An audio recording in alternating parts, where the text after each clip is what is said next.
ఉత్థాన ప్రభు యేసుక్రీస్తు నామములో మీ అందరికీ శుభములు. పాస్కా కాలములో 3వ ఆదివారము.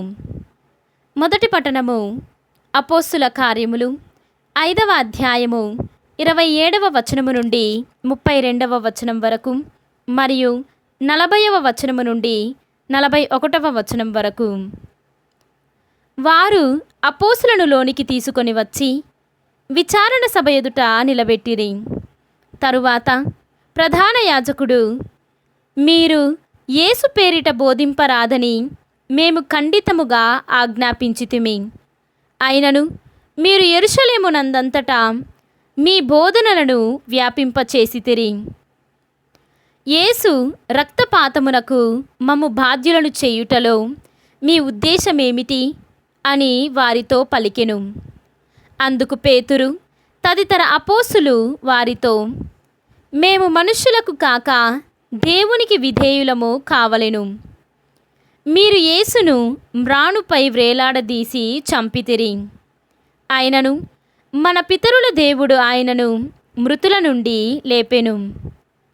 ఇశ్రాయేలు ప్రజలకు పశ్చాత్తాపపడు అవకాశమును కల్పించుటకు, వారి పాపముల క్షమింపబడుటకు దేవుడు ఆయనను వారికి నాయకునిగా రక్షకునిగా చేసి తన కుడి ప్రక్కన కూర్చుండబెట్టుకొనెను.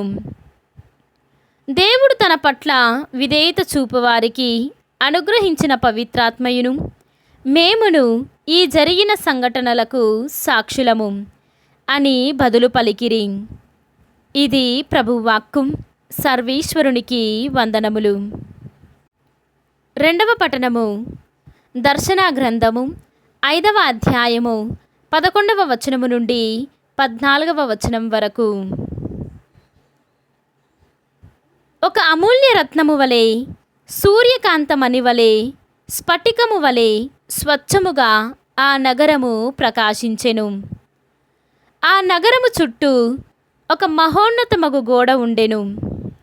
ఆ గోడకు 12 ద్వారములు ఉండెను. ఆ 12 ద్వారములు 12 మంది దేవదూతల నిర్వహణలో ఉండెను.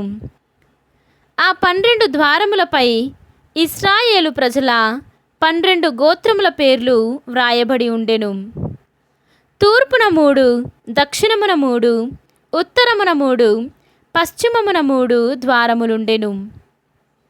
ఆ నగరపు గోడ 12 పునాదులపై నిర్మింపబడెను. వాటిపై గొర్రెపిల్ల 12 అపోస్తలుల నామములు లిఖింపబడి ఉండెను. ఇది ప్రభువాక్కు. సర్వేశ్వరునికి వందనములు. ఈనాటి సువిశేషము పునీత యోహాను గారు వ్రాసిన సువిశేషము 21వ అధ్యాయము 1వ వచనము నుండి 19వ వచనము వరకు. పిమ్మట యేసు తిబేరియా సరస్సు తీరమున శిష్యులకు మరలా దర్శనమిచ్చెను. ఆయన దర్శనమిచ్చిన విధమేదనగా, సిమోను పేతురు, దిదీమనబడు తోమ, గలిలయలోని కానా నివాసి నతానియేలు, జబదాయి కుమారులు మరి 2 శిష్యులు ఒక చోట ఉండిరి.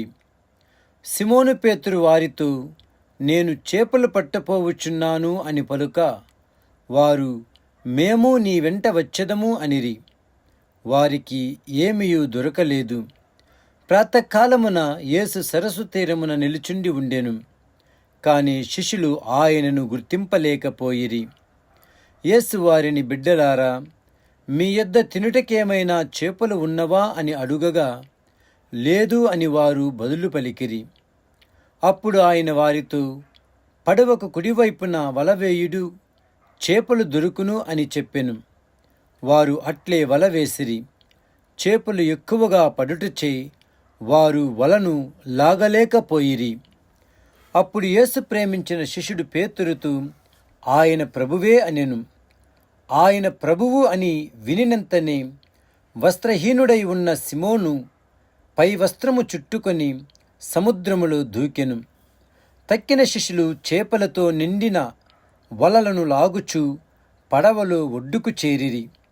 వారు తీరమునికెంతో దూరమున లేరు, 200 మూరల దూరము మాత్రమే ఉండిరి. వారు ఒడ్డుకు వచ్చినప్పుడు అచ్చట బొగ్గుల మంటను, దానిపై ఉన్న చేపలను రొట్టెను చూచిరి. యేసు వారితో, మీరు ఇప్పుడు పట్టిన చేపలు కొన్ని తీసుకొని రండు అనెను. సిమోను పేతురు పడవనెక్కి 153 పెద్ద చేపలతో నిండిన వలను ఒడ్డుకు లాగెను. ఇన్ని చేపలు ఉన్నను ఆ వల పిగులలేదు. వచ్చి భుజింపుడు అని యేసు వారిని పిలిచెను.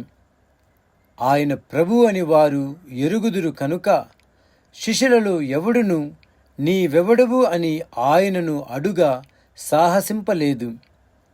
యేసు వచ్చి రొట్టెను తీసుకొని వారికి పంచిపెట్టెను. అట్లే చేపను కూడా వారికి పంచి ఇచ్చెను. మృతులలో నుండి లేపబడిన పిమ్మట యేసు శిష్యులకు దర్శనం ఇచ్చుట ఇది 3వ పర్యాయము. వారు భుజించిన పిమ్మట యేసు సిమోను పేతురుతో, యోహాను పుత్రుడవైన సిమోను, వీరందరికంటే నీవు నన్ను ఎక్కువగా ప్రేమించుచున్నావా అని అడిగెను. అందుకు పేతురు, అవును ప్రభు, నేను నిన్ను ప్రేమించుచున్నాను అని నీవెరుగుదువు అని సమాధానమిచ్చెను. అప్పుడు యేసు, నీవు నా గొర్రెపిల్లలను మేపుము అని చెప్పెను.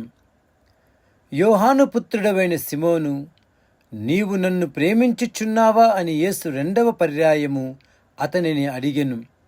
అవును ప్రభు, నేను నిన్ను ప్రేమించుచున్నాను అని నీవు ఎరుగుదువు అని పేతురు బదులు చెప్పెను. నా గొర్రెలను కాయుము అని యేసు చెప్పెను. యోహాను పుత్రుడవైన సిమోను, నీవు నన్ను ప్రేమించుచున్నావా అని 3వ పర్యాయము యేసు అతనిని అడిగెను. నీవు నన్ను ప్రేమించుచున్నావా అని యేసు 3వ పర్యాయము అడిగినందున పేతురు మనసు నొచ్చుకొని, ప్రభు, నీకు అంతయు తెలియను, నేను నిన్ను ప్రేమించుచున్నానని నీవు ఎరుగుదువు అనెను. అప్పుడు యేసు, నా గొర్రెలను మేపుము అనెను. ఆయన అతనితో, నేను నీతో నిశ్చయముగా చెప్పుచున్నాను, నీవు యువకుడుగా ఉన్నప్పుడు నడుము కట్టి నీవు వెళ్ళదలిచిన చోటుకు వెళ్ళెడివాడవు. కాని నీవు వృద్ధుడైనప్పుడు నీ చేతులు చాచెదవు. అప్పుడు వేరొకడు నీ నడికట్టు కట్టి నీవు వెళ్ళుటకు ఇష్టపడని చోటుకు తీసుకొని పోవును అని చెప్పెను.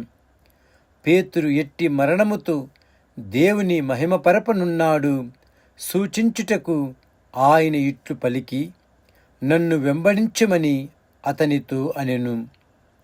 ఇది క్రీస్తు సువిశేషము. క్రీస్తువా మీకు స్తుతి కలుగునుగాక.